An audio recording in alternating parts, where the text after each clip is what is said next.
Hey guys, it's Joel and welcome to my home office, where today we'll be talking about a video I made with the BMW Z4 you've never heard of.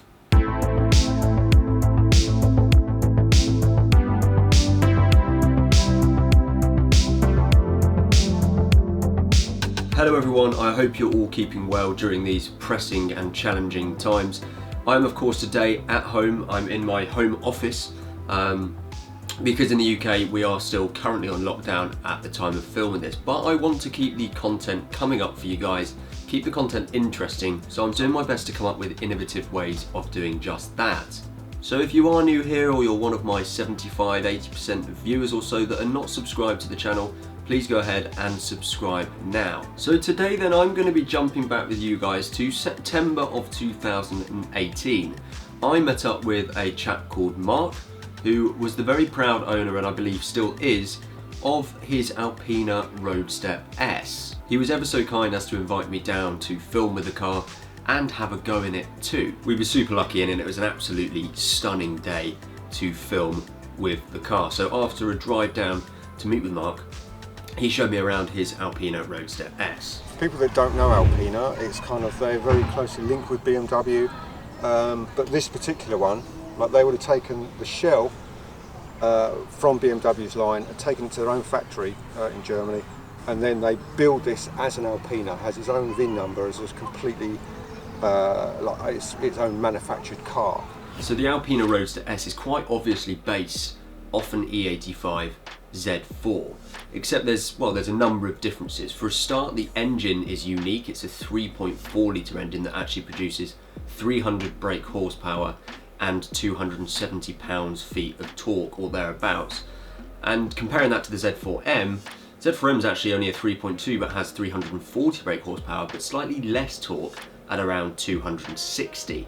In addition to that, the Alpina Roadster S doesn't have a limited top speed, so it can, I think, go on to about a claimed 169, 170 miles per hour. Notable differences to the exterior of the car, well, mainly the wheels. You've got a spoiler on the back, which is really nice to look at. Actually, the whole car, I think, is super nice to look at. But it comes with 18 or 19 inch wheels. I think they're in like a 4-spoke setting, 4-spoke grouping in a 5-spoke layout. You'll probably know the wheels if you're a BMW enthusiast, or you would have seen them maybe on the Alpina Z8 that they did. They're exactly the same wheels and they are, well, fantastic to look at.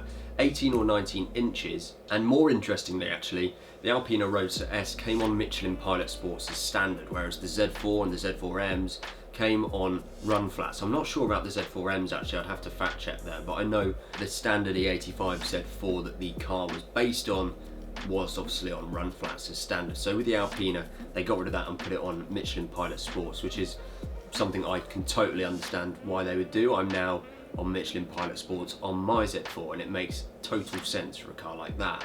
On the interior, this is where I think the Alpina was a little bit special for me. There's a number of notable differences. The main thing you might notice or should know about the Alpina Roadster S is that it's essentially, as a minimum, got every single factory option that you could get on the Z4. So my Z4, for example, has got some options like cruise control. It's not got the heated seats, it's not got the sat nav, it has got one of the cup holders, but it doesn't have a storage net. But I have electric seats, etc. The Alpina, you'll find, has everything. It has the cruise control, it has both cup holders, electric seats, sports seats, the list goes on. Every single option that you could have got in the Z4 from standard, the Alpina Roadster S has. The Alpina Roadster S, I think it came in 2 trim models if I remember correctly from when I was chatting to Mark, the owner, one of them being a luxury model in which had even more leather all around the sort of the centre surrounds, centre console, and really nice stitching as well, contrast stitching. The other notable thing from a driver's perspective that you will see jumping into an Alpina Roadster S if you ever get the opportunity is the blue dials.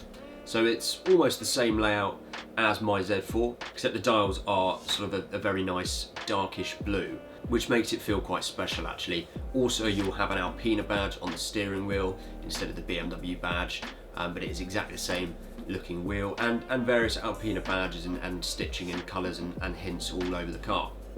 The coolest thing about the Alpina Roadster S, and this is pretty much why this video is titled the BMW Z4 you've never heard of. Obviously it isn't a BMW Z4, it is an Alpina, but because it's so largely based on it, it is essentially a Z4 that you will never heard of. And the reason for that is because of the limited production numbers. Now there's various sources will say ever so slightly different things, but from the Z4 forum I was able to ascertain that there are only 370 Alpina Roadster S's built in total, and of that were only 166, and that was according to PistonHead's right-hand drive UK supplied cars. That makes these extremely rare. In fact, if you're looking at cars in this sort of bracket, I can't think of anything rarer. Porsche, with the Boxster, the 986 Boxster, did an anniversary edition, which had some subtle changes and also was plaqued. But of those, I believe there are around 1,600.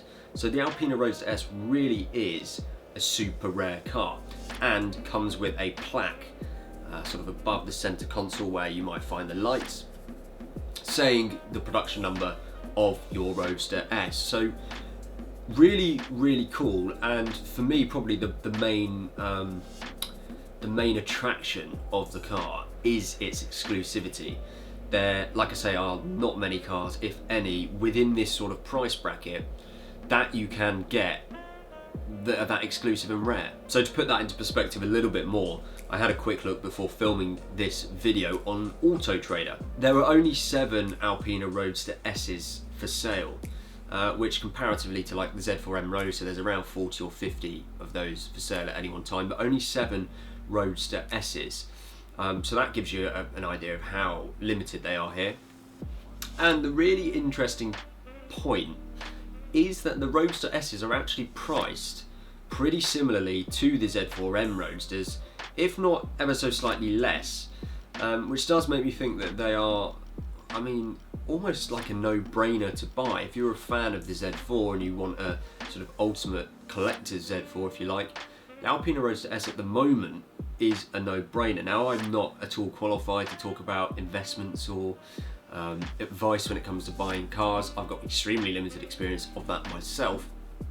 But if I was to hazard a guess and to put my money where my mouth is, should I have the money, I would say the Alpina Roadster S is a very attractive car to buy. Lots of them are pretty low mileage as well, so you could certainly drive it. And yeah, I think it's an interesting one.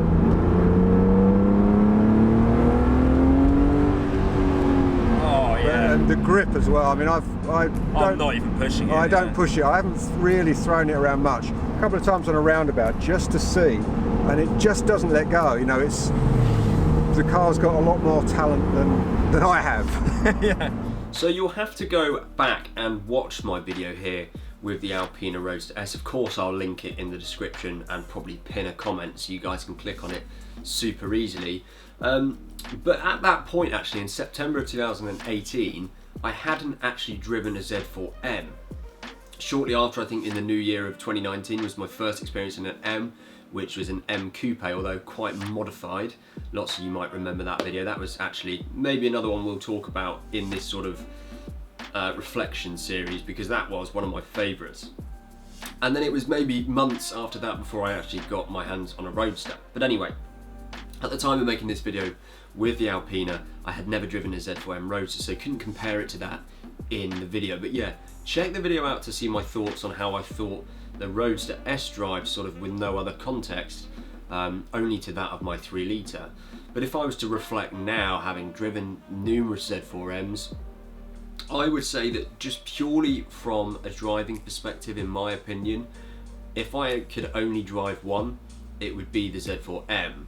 And that's because the Z4M is faster, it's harsher, and therefore more exciting, in my opinion. If it was just a car that I was using for the purpose of going for a drive, the Z4M is gonna be a little bit more exciting.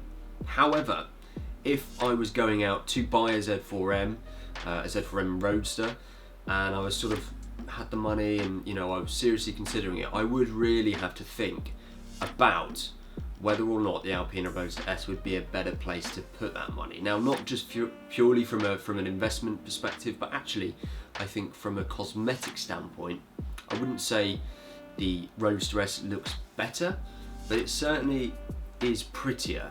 And more of a sight to look at with those wheels, with the spoiler, the additional lip at the front, as opposed to the Z4M. And of course, driving around in something that you know is super rare and people aren't necessarily going to know what it is, I think that adds to the excitement of a car as well. And needless to say, the Alpina Roadster S, although not quite as fast as the Z4Ms, it's got a more sort of well-rounded power band, and it's therefore more usable power, and did still feel, as you'll see from watching this video back, pretty quick actually. But maybe not as quick as the Z4M feels for obvious reasons. So there we have it, guys. That was my sort of reflection on this video I made with the Alpina Roadster S, which is technically, I guess, the Z4 you've never heard of. I don't know how many of you guys would have been here long enough to see that video, and how many of you, whether you've seen it or not, knew what the Alpina Roadster S was, but I'd be super interested to know, if you comment below, how aware you were of this car, and certainly how rare it was, even if you did know about it. I think it's a really cool car that more people should know about, a bit like our Z4s, they're pretty rare. But this Alpina Roadster S is something else quite special. So I do hope, guys, you've enjoyed this look back on that video. I'm hoping to do more of these, so I would like to think that it will get a good reception. But of course, I am here to listen to your comments and your feedback and things that you would like to see going forward. As I mentioned at the start, I hope everyone is keeping safe. We don't really know how long this lockdown is going to go on for, but I'm certainly going to be trying my best to bring you regular content and potentially some live streams as well here on YouTube, so keep your eyes peeled for that. Until next time, guys, thank you so much for watching, and I will see you very, very soon.